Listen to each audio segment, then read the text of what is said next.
बिस्मिल्लाहिर्रहमानिर्रहीम। अस्सलाम वालेकुम। शुगर को कंट्रोल करने का नुस्खा।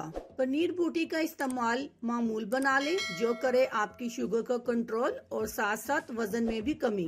आज हम पनीर बूटी के फवायद बताएंगे जो हमारी एक से ज्यादा मुश्किलात के हल में मुआवन की खासियत रखती है। पनीर बूटी दरअसल पाकिस्तान, इंडिया और अफगानिस्तान में पाई जाती है। इसका जायका कड़वा होता है। ये किसी भी पंसारी की दुकान से मुनासिब कीमत में आसानी से मिल जाएगी। ये बूटी शुगर, वजन में कमी, रंग साफ करने और पेट और जिस्म के दर्द वगैरह के लिए मुफीद है। इसका तरीका इस्तेमाल ये है, 1 गिलास पानी लें, इसमें 5 से 6 दाने पनीर बूटी के डाल दें, फिर इसको रात भर के लिए छोड़ दें। सुबह निहार मुंह पी लें। इस नुस्खे को कम से कम 3 माह तक जारी रखें, बेहतर नताइज आपको हासिल होंगे। इजाजत चाहती हूँ। अल्लाह हाफिज। शुक्रिया।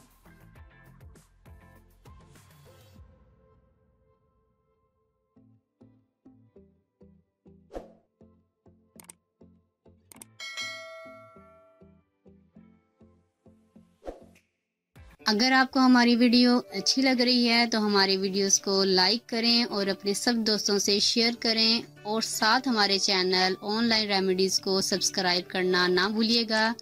मिलती हूँ मैं आपको एक नई वीडियो के साथ। तब तक के लिए अल्लाह हाफिज।